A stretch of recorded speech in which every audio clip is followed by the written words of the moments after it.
welcome everyone. I just want you to know what an honor it has been to work with the students in my class. They were fun, they were dedicated, they were easy learners. They put to use all the tools that were given them, and I am so proud of them. So I'm so happy you are here to be able to hear their stories. I'm very excited, and just want you know that during the 10, well, today's the 10th session. So for the past 9, they've been learning different tools to find ways of adding gesture and movement, learning staging and facings that work are the most powerful, how to use your facial expressions, everything. So even though they're in a square or rectangle, they're going to be able to, do as much as they can to really enhance their storytelling by the way they in their telling. So, and then coaching, which has been such a treasure for me to be able to do that. They're all brilliant, and I am so happy you're here to see them. So let's get started. So just so you know that you will be muted, but at the end of everyone's performance, I'd love for you to unmute and just, ask questions, thank the tellers, have a discussion. So let's begin. Our very first teller is Roopa Mohan. And she has been a thoroughly delightful human being to work with, and who happens to tell both folk tales and myths from her native land, India, as well as stories of her happy youth. She's part of the Asian Art Museum's Storytelling Corps, delighting museum goers of all ages, and is a member of Asian American Storytopia, a YouTube series of Asian folktales for youth with the intention of celebrating Asian heritages and breaking up divisive stereotypes. She has really taken off in the storytelling community, as many of you might know. She's being asked to tell on everyone's programs. She's being asked to be on boards of directors. It's pretty amazing how fast that all happened. Today, she will be portraying her grandmother, Hema, who loved life and lived till 95. And so, Roopa, take it away. Vanakkam, greetings in Tamil. I was getting ready one summer day in 1924. Yes, 100 years ago almost. And like girls at that time, I let everybody do everything for me. I didn't really have a mind of my own.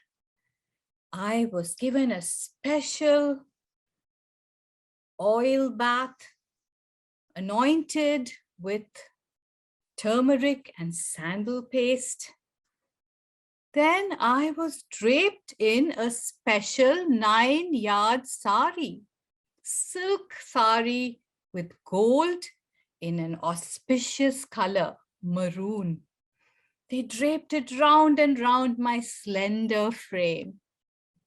And then some aunts braided my hair really tight, fastening fresh jasmine flowers on it.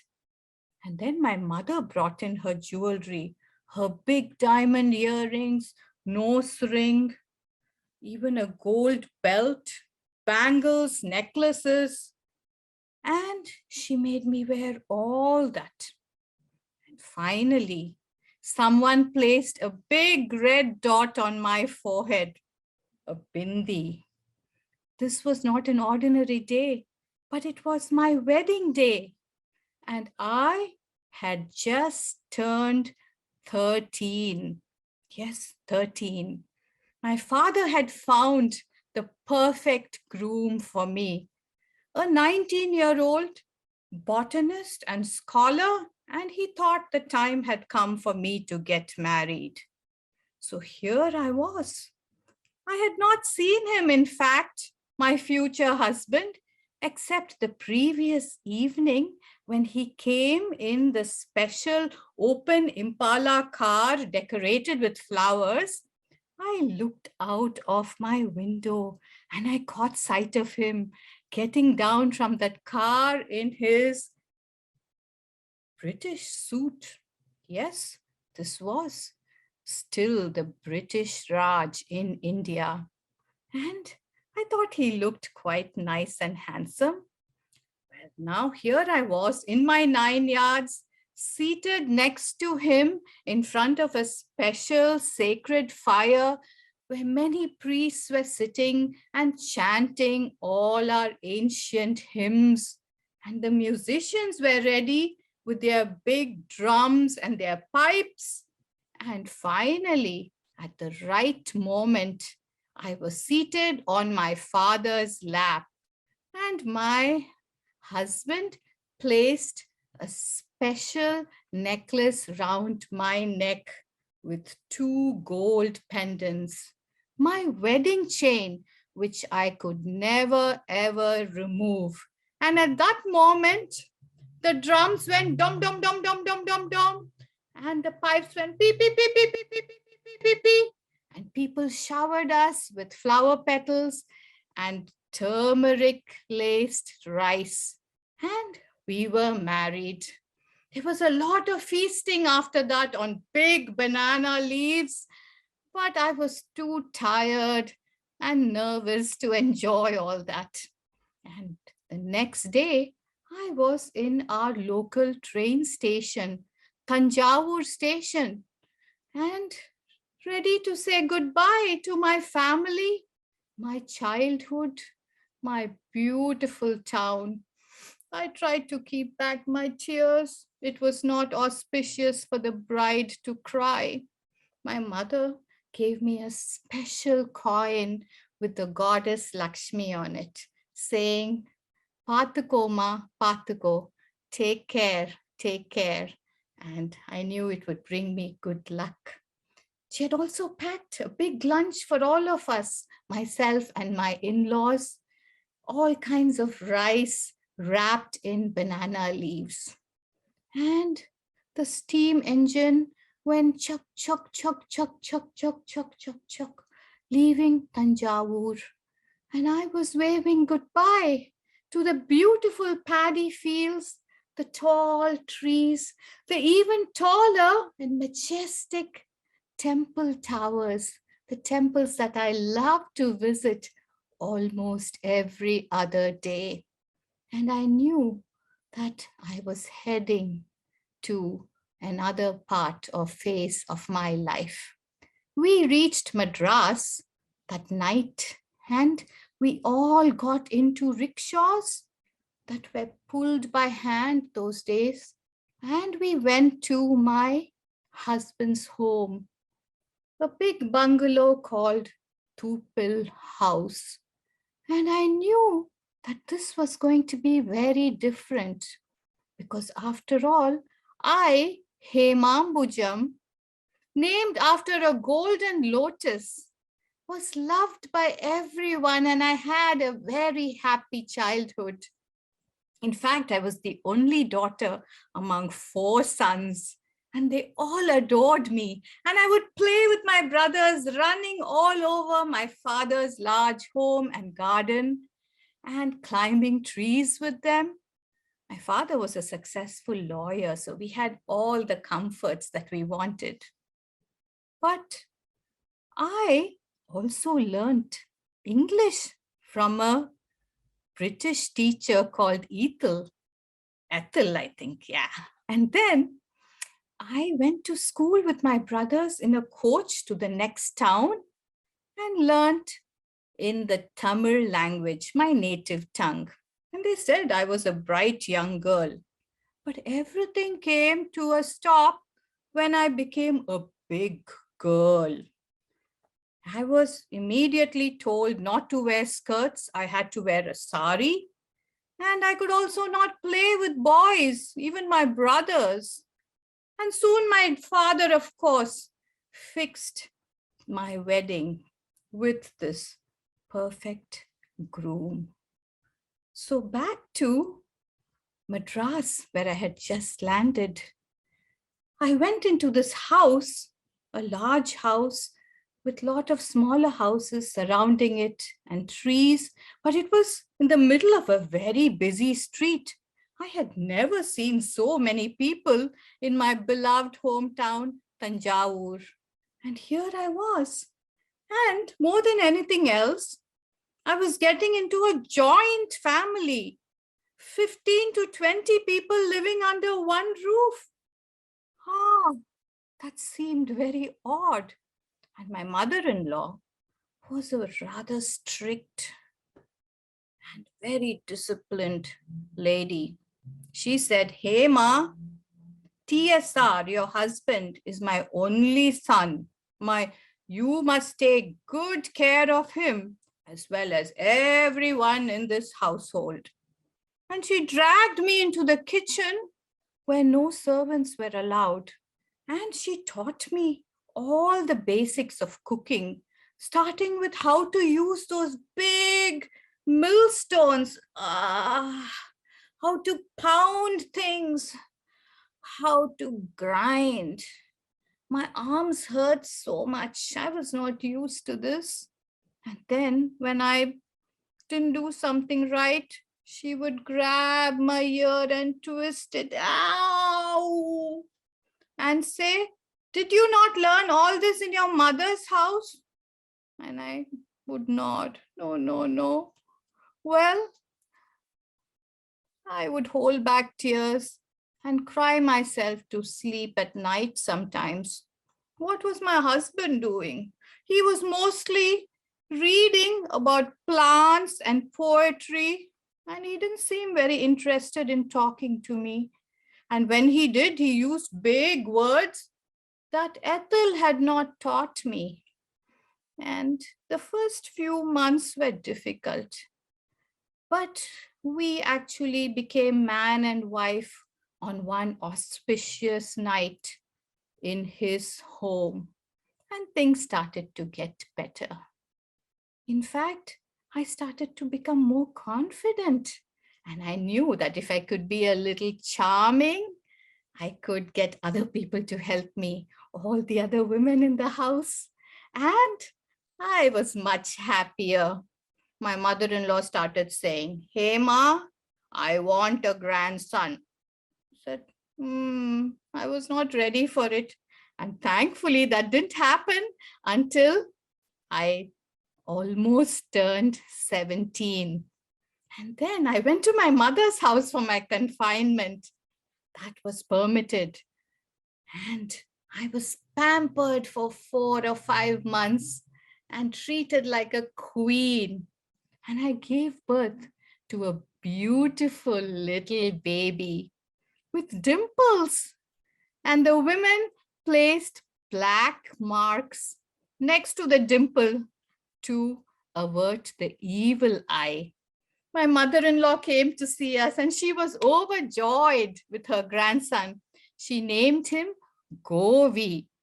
And since then, she started treating me rather nicely. And I slowly became a Rani or a queen in her household.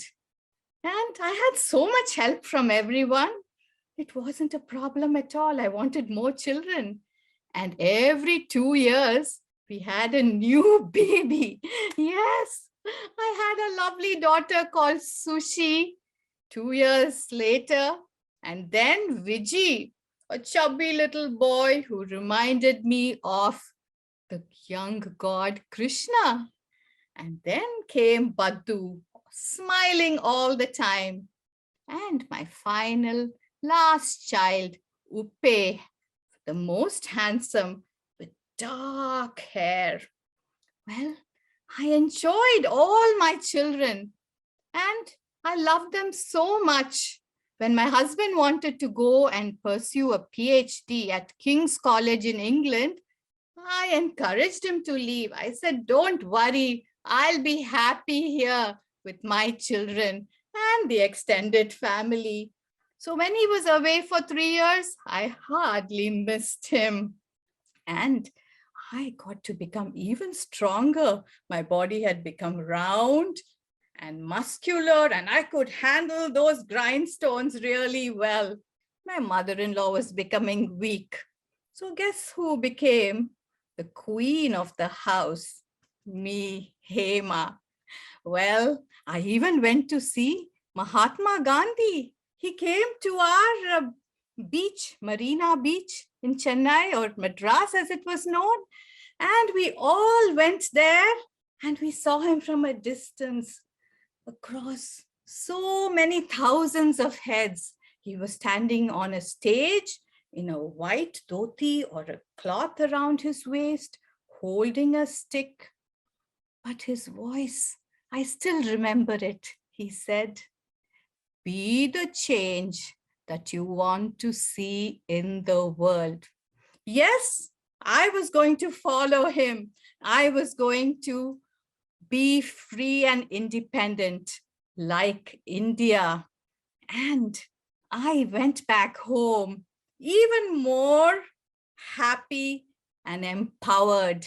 And within a few years, India became independent. And I felt that I did too. When my husband came back from his studies, for example, I felt that we were on par. Though I had only studied up to 8th standard, I knew how to run a family and raise children, and I could manage people much better than he did. And from then on, I must say, life has been one big adventure. We moved to different parts of India, and everywhere we went as a smaller family, and life was really good. And I traveled with him even overseas to the beautiful island of Sri Lanka, to Japan, yes, and everywhere I went as an authentic Hemam Bujam, wearing my diamond nose ring and earrings, my bindi, and of course, that 9-yard sari draped around me and comforting me in its folds. Thank you.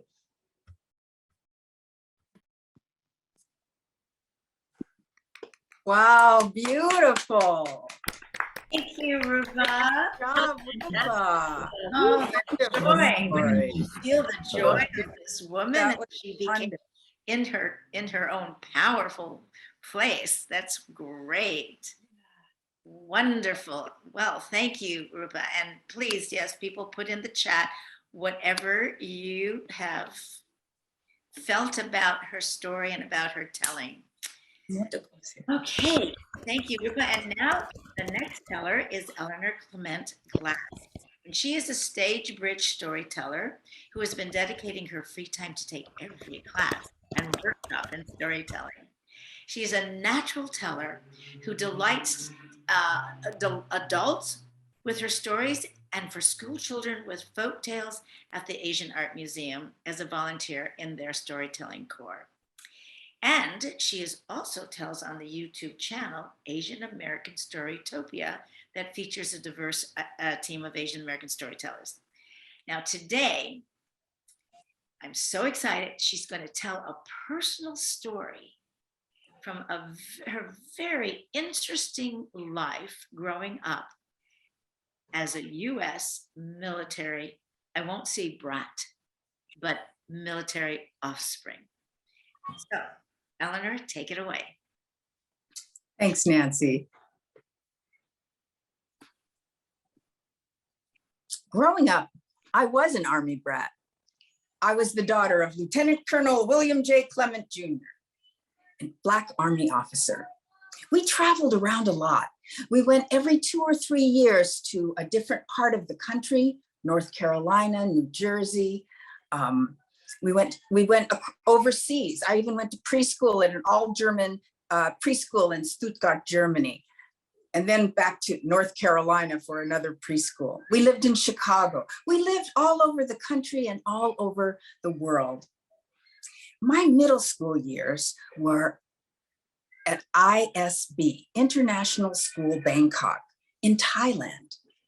And there, the students were all from international diplomat families or military families like mine. I had friends from all different countries and cultures, and it was just a wonderful, wonderful educational experience. It was very unique. I remember one field trip that was to a cobra farm. And we went to this cobra farm where there were all these snakes just slithering together in the dirt and over one another. Every now and then they would rear up partway and then flare their hood. These were cobras, and they would stare at us with naked hostility. We were protected by a chest-high wall, which we were really happy to have. At feeding time, the snake handlers waded through the snakes. They had on all rubber suits, black rubber suits, long gloves, and high boots. They would take a long spear with a metal prong at the end, and they would grab a snake underneath their neck.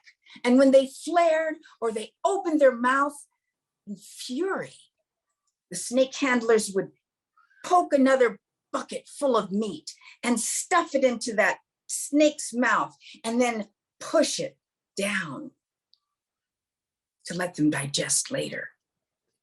That was a field trip I'll never forget.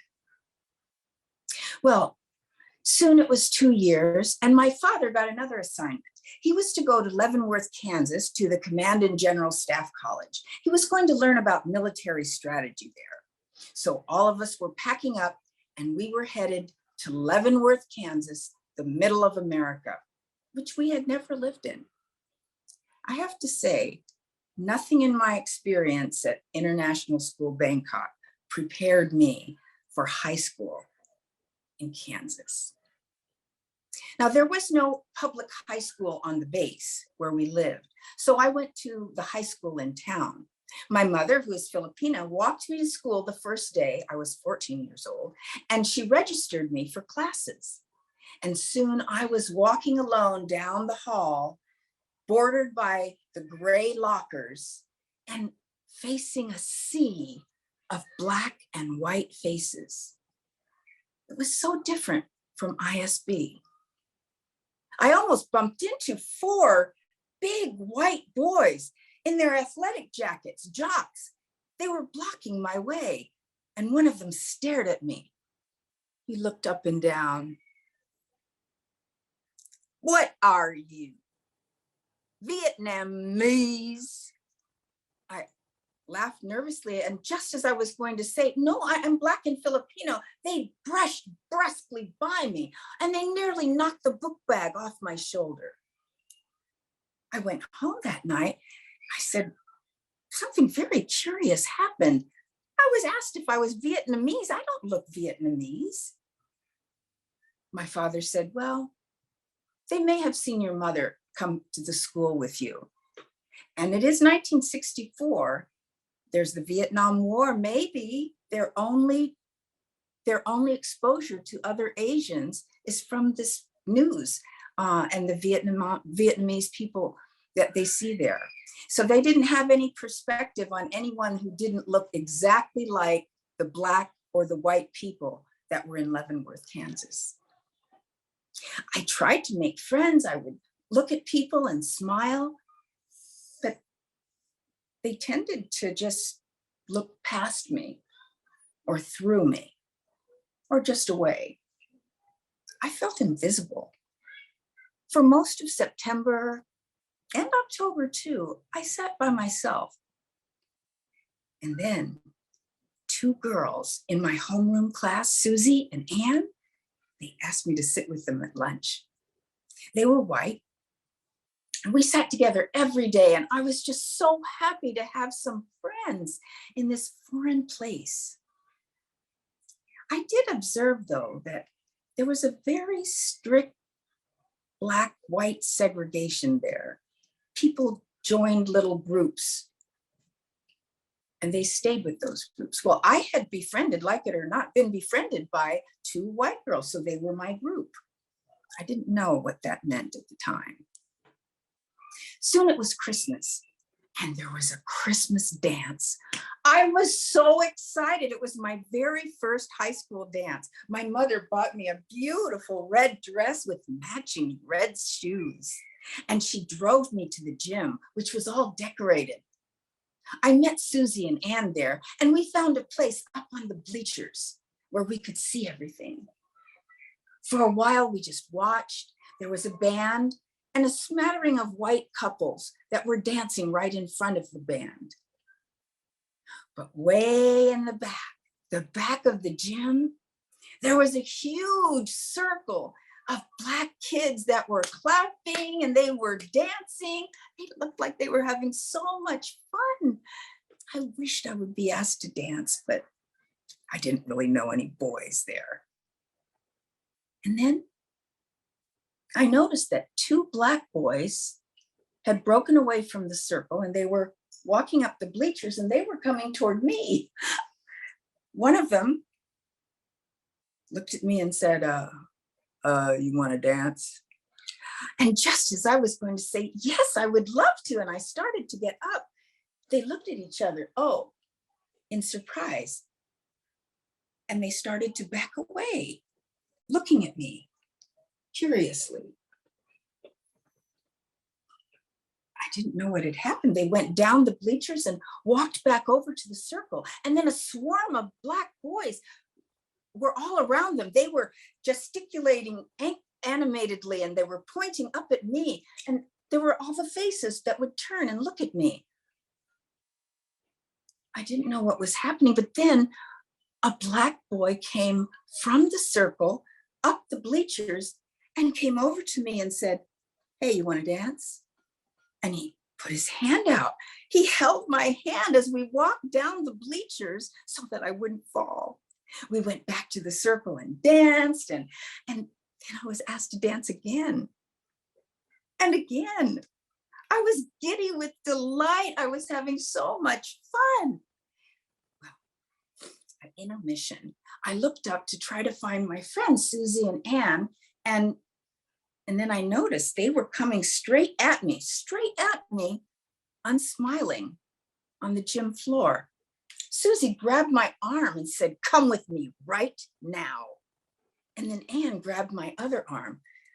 I was whisked over to the girls' bathroom where Susie pulled me and Ann pushed me right into the girls' bathroom. Then Susie whirled on me and she said, why are you dancing with those niggers? I was shocked. I was furious. I just stared back at her and I said, because I am a nigger. Well, her head flew back as if I had punched her. Her face started turning a blotchy red and the color climbed underneath the roots of her pixie blonde curls. Her nose flared and her lips curled. She looked at me with such venom. She leaned over to me right close to my face, so close when she screamed, that spittle I could feel on my face. And she said, you are not. You are not. And then she looked to Ann for confirmation. Ann said, she can't be. This can't be. And they stared at me and they started to corner me, but I pushed them away and I escaped through the door into the hall. How do people get like that? How could they have such hatred for me? And then I thought, someone must have stuffed racism and hatred down their throats, just like those poisonous snakes. I didn't know what to do. And then I did. I walked right back into that gym and over to the circle, and I danced every single dance until my dad picked me up at the end of the night. Well, that was the very last day at my school in Leavenworth, Kansas. Thank God. A few weeks later, my dad got his next assignment, and it was to an Army base at the Presidio in San Francisco, California. We all piled into the family Chevy and we drove across country toward California, the San Francisco Bay Area. I was never so happy to see all those beautiful hills and the Golden Gate Bridge. And I knew I was not in Kansas anymore. I hope that was the last I would see of those poisonous snakes. Thank you.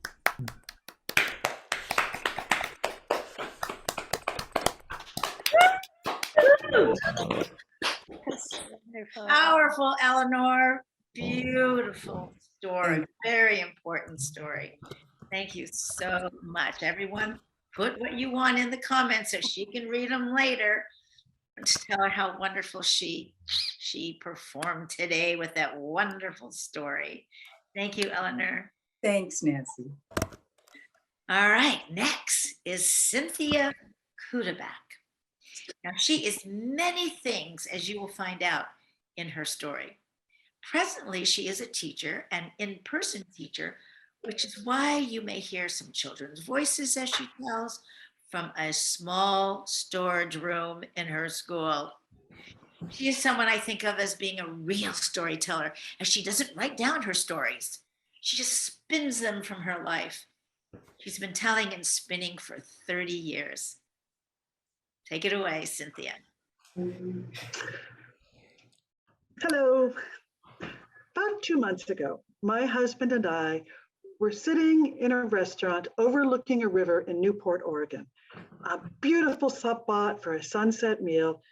And what was really interesting was right across the river, there was a ship that I recognized. And actually, there were 2 ships that I recognized, that the Noah ship Rainier on the left and the Thomas G. Thompson on the right.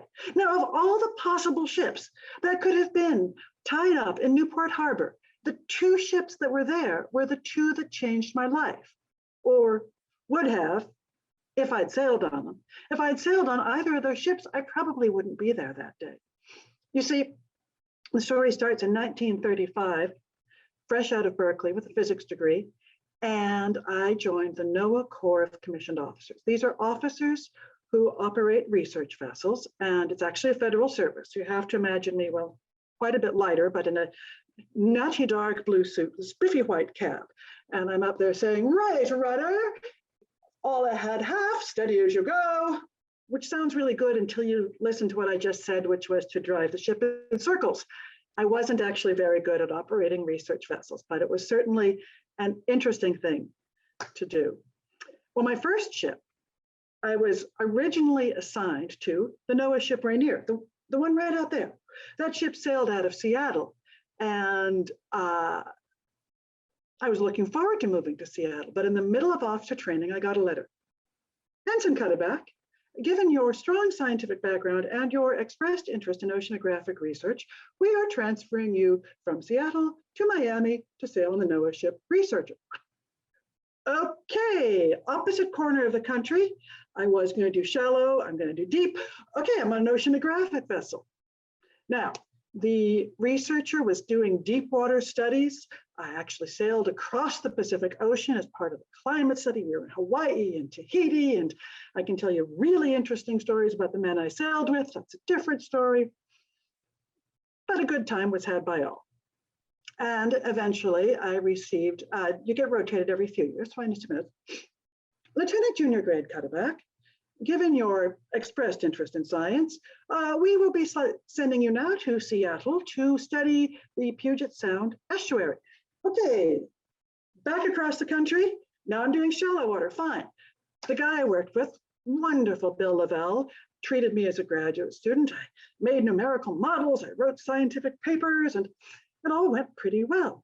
And I even started taking classes at the University of Washington. Here comes my next letter.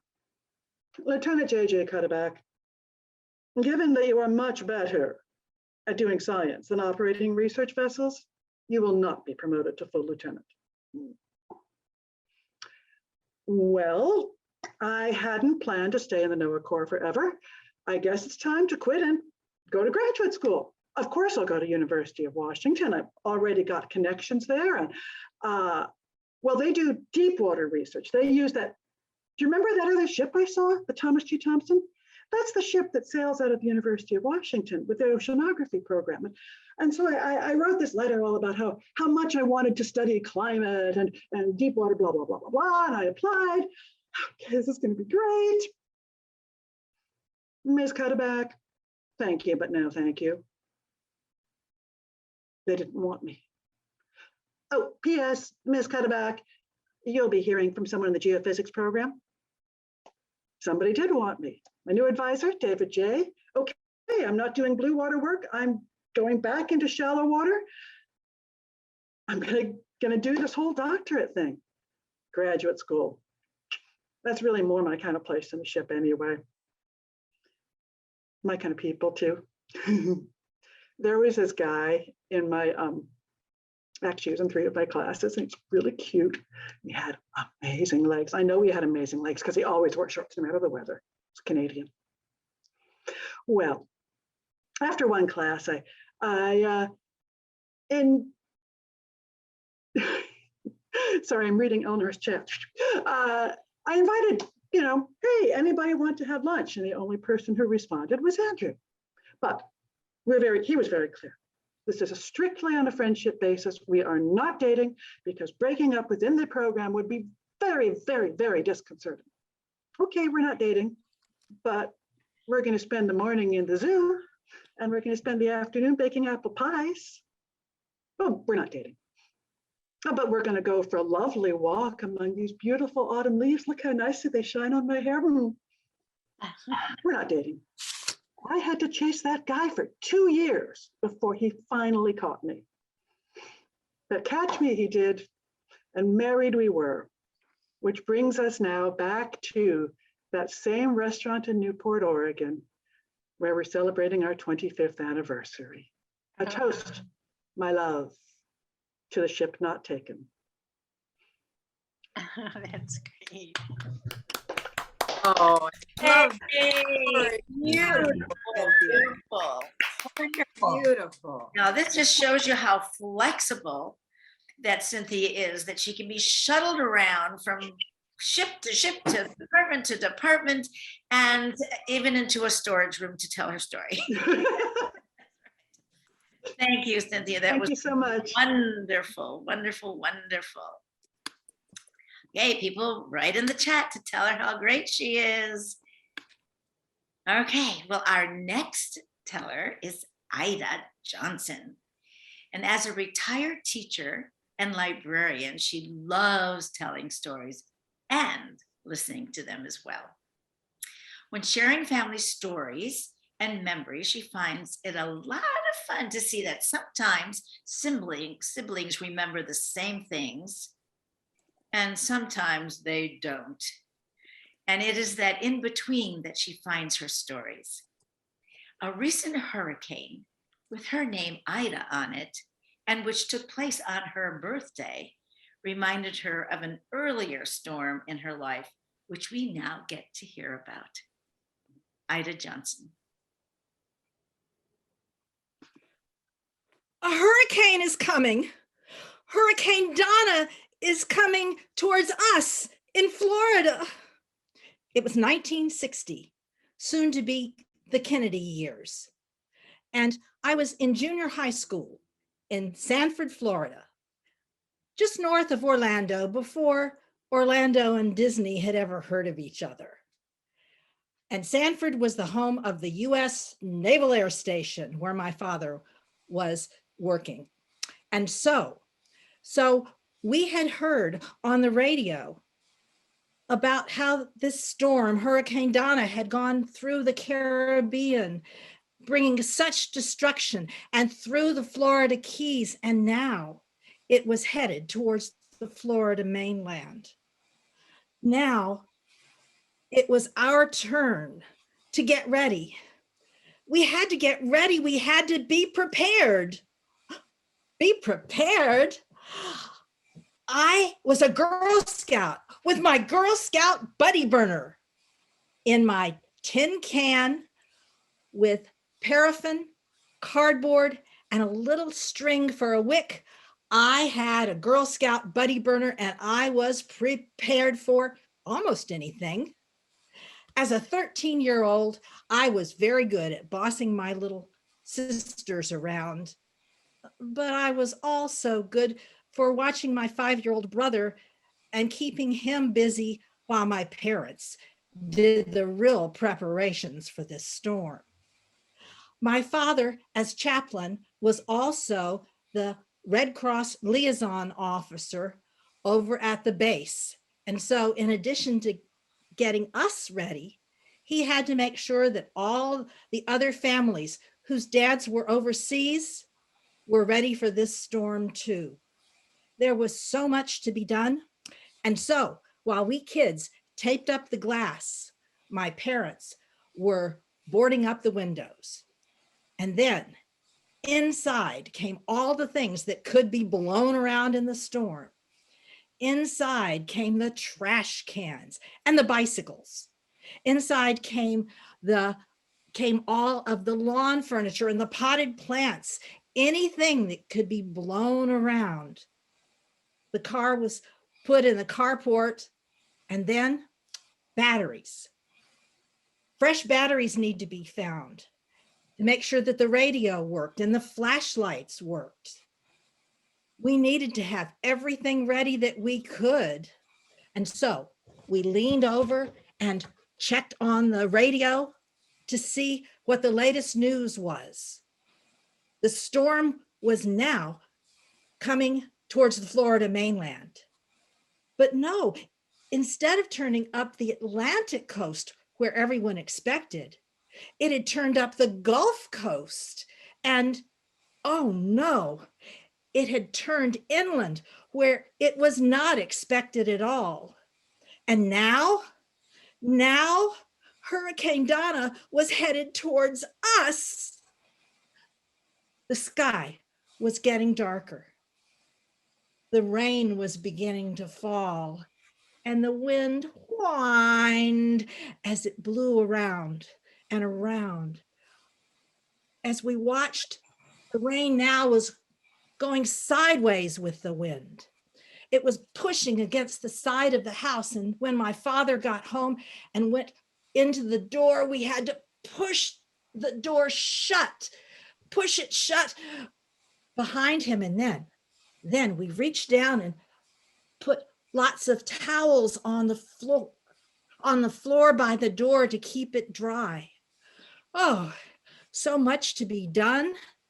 And then after a quick supper and quickly fixing dishes, more towels were put around all of the doorways and all of the windows, all over the house. Whoops, don't trip over the bicycles that were inside. Be careful. Mom had gotten the table set now with lots of board games, lots of candles, flashlights everywhere. And so my exhausted father headed to bed. We then gathered around the TV, huddled around the TV and watched what was on. Miss America. Da, da, da, da, da, da, da, da. Oh, there were candidates, Miss America candidates walking down the runway. As outside, rain was pelting on our driveway. The orchestra was playing and the drums were booming as crash against the side of the house. The cymbal sound of a trash can lid that was banging against the wall. Someone had forgotten to get it inside. And then was Miss Mississippi with her hairstyle just like Jackie Kennedy. And she smiled and her face lit up just as the lights went out. Oh no, off went the power. Off went the power and on went our flashlights. We lit the candles and my mother tried to keep us busy, keep us entertained as the wind was howling outside. Oh, it was fun to play with the melted candle wax. What little shapes could you make with the wax at the bottom? We played checkers. She read stories. And the wind howled. And the rain kept coming down. And would the roof stay as everything was howling outside? Oh, what could be happening? And then suddenly there was a thud and the earth shook. Wait, this wasn't California. This was Florida. What was happening? Would our little house stand in this whole storm? There was so much noise outside, and then suddenly everything stopped. The rain had stopped. The wind had stopped. Carefully, we peeked outside, and then we walked out into the calm, and we looked up into the dark night sky and saw the lights of the stars twinkling up above. My mother hurried us inside because we knew that this was just the eye of the hurricane. Very quickly, the storm would start again and the wind picked up. As we were inside, we could hear it whirling from the other direction. The wind was blowing once again so hard. Later, we would hear it 140 miles an hour, still a Category 3 hurricane in the middle of the peninsula. All that night, the wind blew and whined and moaned around us.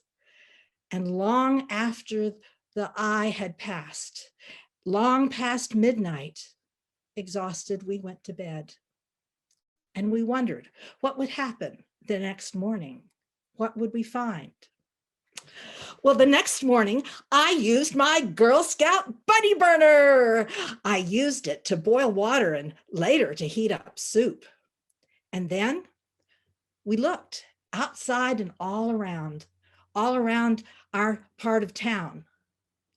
The streets were like rivers. Later, we'd be able to wade up almost to our knees. And the trees had fallen to crash into houses, fallen to break through power poles. And then we looked at the roofs. The roofs of many of the houses had been blown off with the roofing in the floor or in the yard or floating in the ponds or the river. And then down the road, where it used to be the drive-in movie, it looked like the hand of God had reached down and grabbed that theater like a stack of cards and had shuffled it into the air, leaving pieces of lumber like cards all around. Later, we heard on the news that this storm, Hurricane Donna, had gone all the way through the peninsula of Florida and up the Atlantic coast. Gaining so much power, it had gone up the coast, causing damage all the way along the Atlantic up into New England. We had heard the damage that this hurricane had caused, and they never called another Hurricane Donna again. Later, leaders in Florida, some of them would deny that such a thing as global warming even existed. And yet, storms like this kept becoming much, much, much more frequent. Hurricane Ida, on my birthday, followed a similar path with great destruction. But it was in our backyard that my family got the surprise. In the backyard, we walked and smelled some pine. And there was the tall 40-foot pine tree that had fallen into the backyard and had just missed our house by about 2 feet. It had just missed the corner of the house where my father was sleeping. He could have been killed by that tree, and yet he was so exhausted, he slept through the whole thing. He slept through the whole storm that was Hurricane Donna.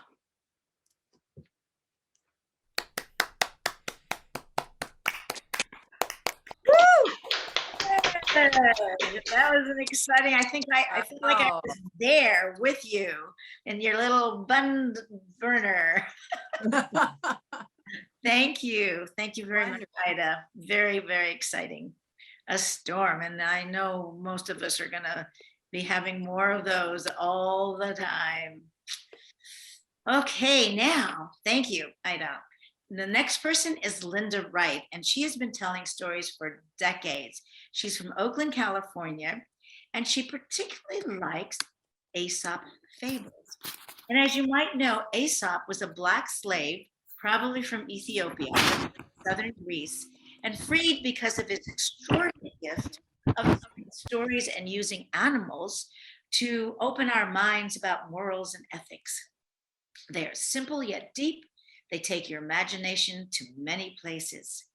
Well, Linda will enchant us with Aesop's The Ant, the Butterfly, and then adding her own modern twist to further Aesop's vision, making it very contemporary. And so, Linda Wright. An ant went running quickly down the path, searching for new food for his colony. When he noticed something that was growing underneath the leaf, he came across a chrysalis or a cocoon that was very near its time of changing.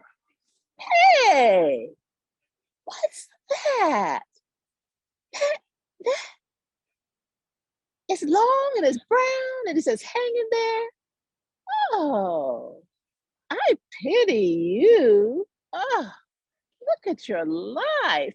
Oh, there's actually a creature in there. It's just moving a tiny bit. Oh, oh, oh. But look at me. I could go anywhere. I could run up and down the hills and all around. I'm free to do whatever I want. But you, ooh, I pity you. And the ant went running on his way. And the chrysalis heard everything that the ant said, but did not reply. A few days later, the ant returned to find an empty shell. Oh, what happened to that creature? Oh, well, his life didn't have any value anyway. Suddenly, there was a shadow that came over the ant, and he looked up, And he saw a beautiful butterfly with the most gorgeous wings flying up above him, just fanning itself. Oh, the breeze felt so cool, just making his body feel wonderful. And the butterfly said, "Oh, Aunt, you pitied me a few days ago. No, you really despise my life. But here, you say you could run up and down and go wherever you want to go, or will continue to boast about what you can do. Because me, I'm going to fly away on the summer breeze." And there the butterfly went off in the summer breeze, leaving the ant wondering, "Oh, I miss that, to be a friend. Oh, shucks." Well, let me tell you another story about a transformation as well. And there once was a man, he was about 6 feet 6 inches tall. And he had beautiful African features, a large flat nose, high cheekbones, full lips, dark skin. He was strong. And when he was born, his parents welcomed him into their home. But because their relationship, they didn't have the skills to keep things together, they separated by the time he was 2. And the mother moved him and his siblings into the projects of Houston, Texas, the 3rd Ward, right into the hood. And by the time he was in middle school, this boy became over 6 feet tall, and he decided that sports was going to be the ticket out of the ghetto. And he applied to college, and he played football. And then later he played basketball. But that door of opportunity, it never opened up. And he found himself with dead-end jobs. And he developed a drug habit that was hard to beat. And he moved from state to state. He fathered different children. He did some crime, and he did do some time. And people most likely around him thought, this man's life has no value. But when he was in that chrysalis of prison with the chains and the locks around him, he did go through a transformation where he found God and came out a different man, where he was rapping on music videos about how to end violence in the hood. He was rapping about his own faults and shortcomings and encouraging and mentoring those young adults not to get involved with drugs and how to beat their drug habits, even though he was still dealing with his own. And then COVID-19 hit, and every single one of his dreams dried up, and he was trying to make it. But then COVID-19 found him, and weak from the disease itself, he found himself on the ground with the knee of a white man on his neck. And this man, with his knee on his neck, was saying, this African man, his life has no value. And as this man with the strong African features lay on that ground, he called out for his mama. And he said, "Mama." And his spirit just rose from his body in that chrysalis of death. And it opened up and it flew. And it gained wings. And it went around the world, changing the world. And as we saw what was happening to this man, we didn't realize that we were going to change, but change we did, and so did the world as protests after protests erupted across the 50 states and 18 countries. Even so, where Steven Jackson, an NBA player, had Gianni, this man's 6-year-old daughter, on his shoulder. And she was saying, my daddy changed the world. My daddy changed the world. My daddy changed the world. Do you know this man's name? Can you say his name? Can you write his name in the chat so that all can see? What was this man's name? George Floyd was this man's name. George Floyd. And after we all saw that video, people were changed. People all around the world, blue collar workers, white collar workers, college students, professors, everywhere you went, rich people, poor people. Change was coming. People protested, they rioted, they threw statues in the river over in London. In South Korea, they were marching all around the world because of what happened to this man. Now we could be like that ant and despise those who we feel are less than. Or we could be like that butterfly and join and fly and transform the world and make changes as this man, George Floyd, did in his death.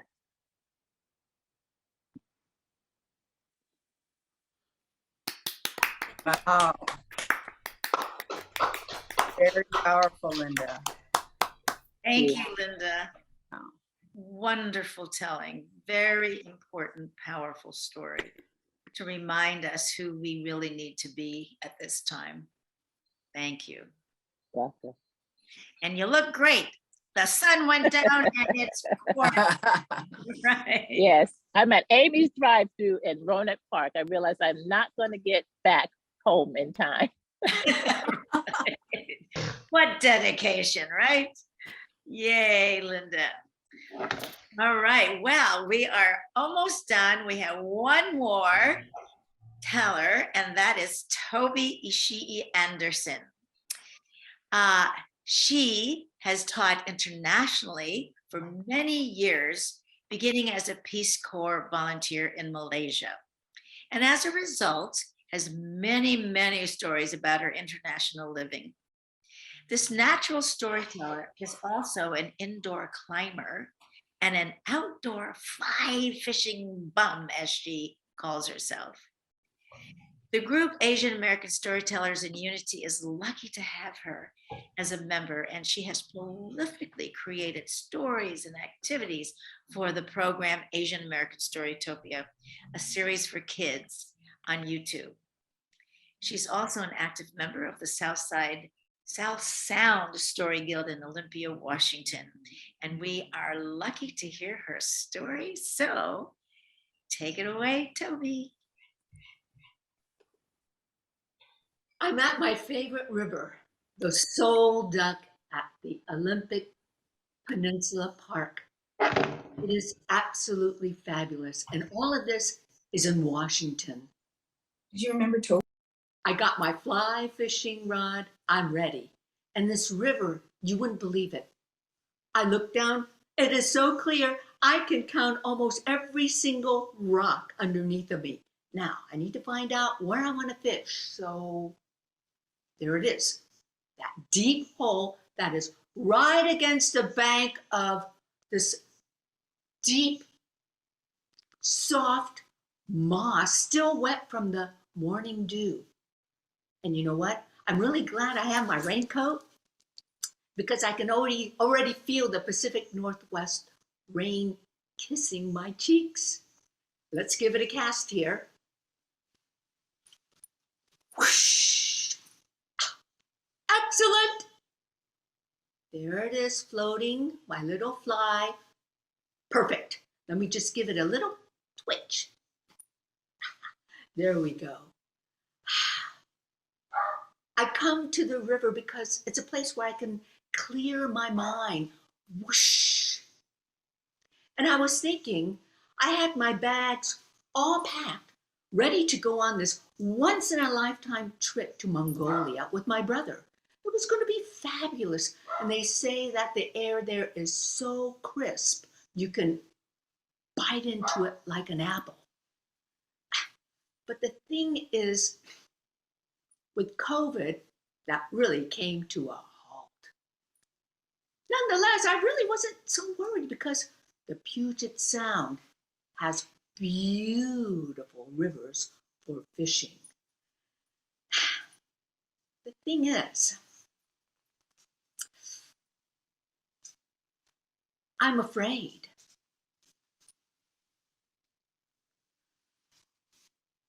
I'm Asian American, and with this Asian hate feeling popping itself around our nation, I had to think where I wanted to go fishing and feel safe. Usually I'd get the Northwest Sportsman magazine, find a destination, and off I'd go. But now I had to think about where I want to fish.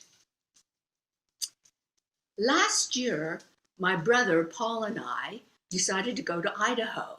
We heard about this gem of a creek where the trout were this big.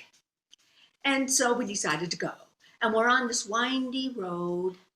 And then out of the corner of my eye, I saw a sign. It said, "Hey, Paul, stop, back up." And we both looked at this historic site sign, Chinese hanging. In 1885, 5 Chinese men were lynched by a group of vigilantes. They were accused of murdering a merchant in this little town. I could feel the goosebumps starting to rise on my arm, and I'm afraid. Well, Paul and I, we just zoomed by that little town. We did find the creek, and the fish were huge, and we let them go. After a day of fishing, though, we were starved. So we went into a little town, into a restaurant, and as we entered into the establishment, the head seemed to turn a tad bit too long for my comfort, and the muscles in my neck just really started to tense up, like be on alert mode. And so we are waiting for the server when here she came. "Can I get you a table, honey? Our place is famous for its artisan pizza. It's so delicious. Come follow me." She couldn't have been more hospitable. I started to feel more at ease and enjoyed my beer. Am I too sensitive? I read in an article in a newspaper about this small community that is right next to a national park. There was a multiracial family that went there to camp. It was a mother, a father, their teenage daughter, and grandmother. They were there on a camping trip. And then they were hassled by a group of vigilantes. Now, this is a place that is famous for its outdoor activities, and I've been going there for years to go fishing. When I heard this, I was so sad. I was so disappointed. And I was afraid. I don't want to feel anxious going out to do my outdoor activities. Because of my ethnic background, I was born here. I'm 3rd-generation Japanese American. America is my home and I'm proud of it.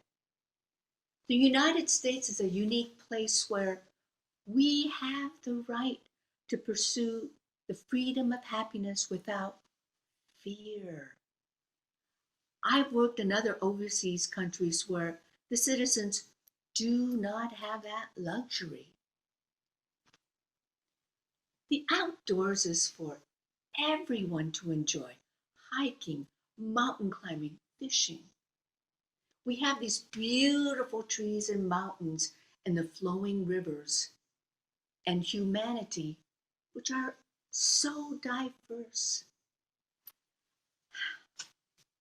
Wouldn't it be wonderful if we could all celebrate our diversity? So I'm going fishing. I got my fly fishing rod, and as I pointed over there, that is the spot. I know there are fish there. Let me give it a cast. Whoosh. Excellent. I see the fly going by. A little tweak. I can hear my reel sing again.